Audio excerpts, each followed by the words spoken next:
ভারতের সঙ্গে বাংলাদেশ সরকারের প্রচন্ড, আমরা তো দৃশ্যমানভাবে বলতেই পারি, একটা শীতল সম্পর্ক আছে। কিন্তু আপনি দেখবেন একই সঙ্গে 1200 টন ইলিশ ভারতকে পাঠানো হচ্ছে। মানে সরকার বিভিন্ন ধরনের মানে সমালোচনার ঝুঁকি অগ্রাহ্য করেও কিন্তু সেটা পাঠাচ্ছে। সঞ্জয় দেব, আপনার কি মনে হয় যে ভূ রাজনীতিতে এই অঞ্চলে আর কি চায়নার আধিপত্য এখন কমে আবার ভারতের আধিপত্য বিস্তার হবে কিনা, নাকি ঠিক উল্টাটা হতে যাচ্ছে? এটা আসলে বলা মুশকিল, কারণ মানে বিষয়গুলো এমন না যে হচ্ছে যে একটা সরল রৈখিক ভাবে সবকিছু আগায় আর কি। এবং ইভেন এটাও না যে নেপালের সঙ্গে ভারতের, যদি ধরা যাক আমরা তো কথার কথা ধরে নিই যে নেপালের সরকারকে ভারত উৎখাত করেছে বা ভূমিকা রেখেছে, তার মানে আমরা কিন্তু একটা মানে সোজা রেখায় বলতে পারবো না যে এইটার ফলাফল হিসাবে চীনের সঙ্গে ভারতের সম্পর্ক একদম শেষ হয়ে যাবে। মানে একটা দেশের সঙ্গে আরেকটা দেশের বহুমাত্রিক আপনি দেখবেন সাম্প্রতিক সময় কিন্তু আমেরিকার প্রভাব মানে খণ্ডিত করার জন্য মানে রাশিয়া চীন ভারতের এক ধরনের সম্পর্ক আমরা দেখতে পাচ্ছি। তো সেই জায়গা থেকে আবার মাঝখান থেকে তাহলে আমি কিভাবে মনে করবো যে নেপালের সরকারকে, কেন যদি আমি ধরে নিই আর কি, যে নেপালের সরকারকে উৎখাত করার পেছনে ভারতের ভূমিকা আছে, তাহলে সেটা আবার সে করলো কেন আর কি? যদি করে তাহলে আবার চীনের সঙ্গে তার সম্পর্ক কেমন হবে, আমেরিকার সঙ্গে তার সম্পর্ক কেমন হবে, বা আমেরিকার ভূমিকাটা এখানে কি? এখন এইগুলোকে আমরা যদি শুধু একটা নির্দিষ্ট দৃষ্টিতে দেখার চেষ্টা করি, দেখা যাবে যে নেপালের সঙ্গে হয়তো এমনও হতে পারে যে নেপালের এই সরকার উৎখাতের ঘটনাটাকে চীন হয়তো হজমও করে নিতে পারে, একটা বৃহত্তর জায়গার বিষয়টা চিন্তা করে সে কিন্তু ভারতের সঙ্গে তার টাইটা আবার নতুন করে তৈরি করতে পারে। আপনি ওই কিছুদিন আগে আপনি দেখবেন যে হচ্ছে যখন পাকিস্তানের সঙ্গে চীনের মানে সরি ভারতের যখন গন্ডগোলটা চলছিল, যুদ্ধটা চলছিল, সেই সময়ে কিন্তু আবার ভারতের সঙ্গে চীনের সীমান্ত সমস্যা কাটানোর আলোচনাগুলো কিন্তু অনগোয়িং ছিল, এবং একই সঙ্গে আবার চীনের প্রযুক্তি পাকিস্তান ব্যবহার করে ভারতের সঙ্গে যুদ্ধ করছিল। ফলে এই জিনিসগুলো আসলে একটু কমপ্লেক্স, এবং জিনিসটাকে আসলে আমরা যেইভাবে মনে করি যে হচ্ছে যে একটা নির্দিষ্ট গতিপথ দিয়ে আমি ব্যাখ্যা করতে পারবো, কূটনৈতিক সম্পর্কগুলো আসলে বহুমাত্রিক। যেমন ধরুন আপনি দেখবেন যে ভারতের সঙ্গে বাংলাদেশ সরকারের প্রচন্ড, আমরা তো দৃশ্যমানভাবে বলতেই পারি, একটা শীতল সম্পর্ক আছে।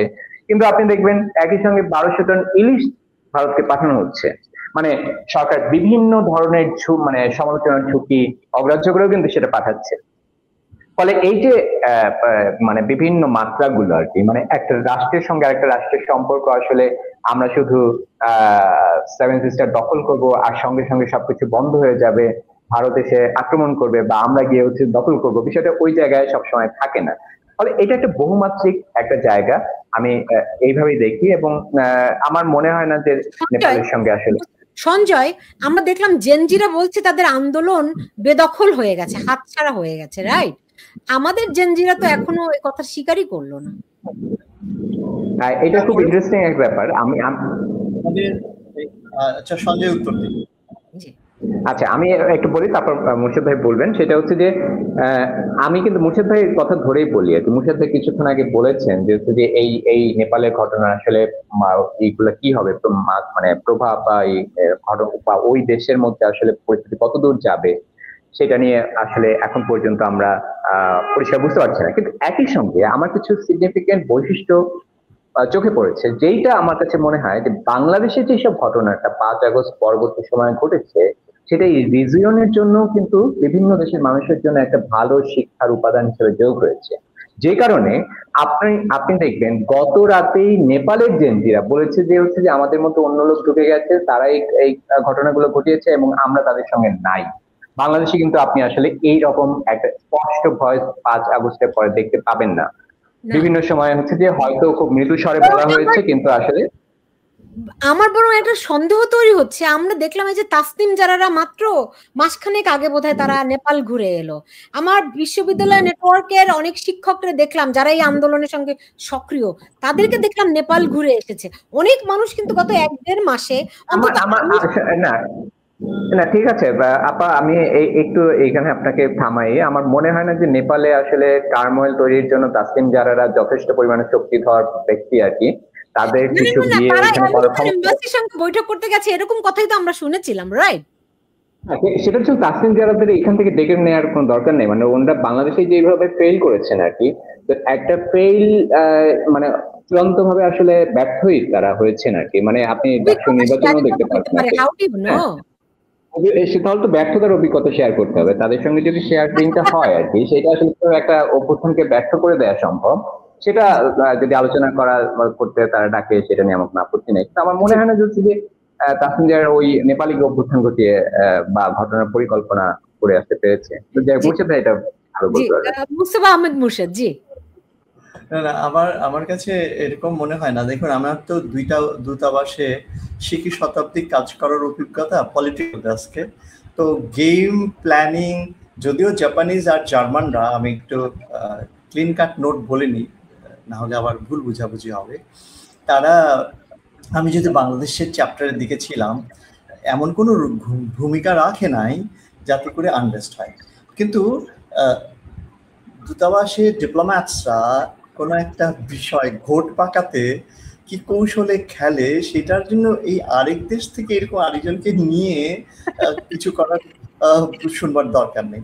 যেমন ছোট করে বলি, যখন এই 1/11 তাই না, 2007 সালের যে আমাদের এখানে ঘটেছে, মিলিটারি ব্যাক কেয়ারটেকার গভর্নমেন্ট, তার আগে যখন খালেদা জিয়া মানে বিএনপি গভর্নমেন্ট পড়ে যাবে, সেই সময়টায় ইউরোপিয়ান ইউনিয়নের মেম্বার স্টেটসগুলো অনেক অ্যাক্টিভ হয়ে উঠলো।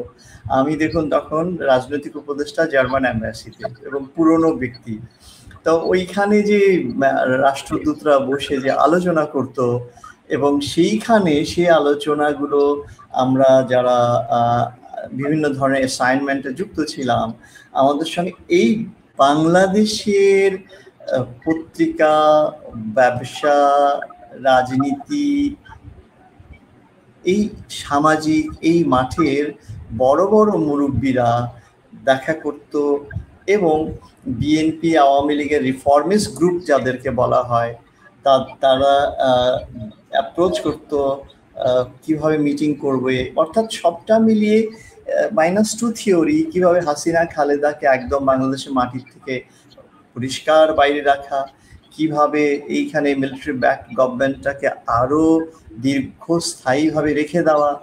ওই সময় প্রফেসর ইউনুসও রোল প্লে করেছিলেন, আমরা সবাই জানি। ওনার সঙ্গে আমার একাধিকবার দেখা হয়েছে ওনার অফিসে। এই এই এই রাজনীতি করার নিরিখে না, কিন্তু প্লিজ আবার ভুল বুঝাবুঝি না হয়। আমি বলছি যে দেখা হয়েছে, মিটিং হয়েছে না, জার্মান ডেলিগেশন, পার্লামেন্টারি ডেলিগেশন আসলে অনেকবার গেছি। তো আমি বলছি যে এইগুলো মিলিয়ে ধরেন কোনো একটা জিনিস যখন ফর্মুলেট করে ডিপ্লোম্যাটসরা, বাইরের এইসব ওস্তাদ ডিপ্লোম্যাটসরা, তখন লোকাল যে এলিমেন্টস, আমি এজেন্ট বলছি না, তাদের কাছ থেকে যথেষ্ট পরিমাণ তথ্য পাওয়া যায়, কেউ নিজ উৎসাহে দেন। আমার খুব মনে আছে জামায়াত ইসলামের মুজাহিদ এবং প্রথম যে তথ্য সম্পাদক ছিল যে সঞ্জয়, জামাতের ওই প্রথম যে ফাঁসিতে গেল, কাদের মোল্লা, সরি, তো কাদের মোল্লা এবং মুজাহিদ দুইজনের মিটিং ছিল অ্যাম্বাসেডরের সঙ্গে। আমি পলিটিক্যাল অ্যাডভাইজার, জার্মান অ্যাম্বাসেডর, তো স্বাভাবিকভাবে আমাকে থাকতে হয়।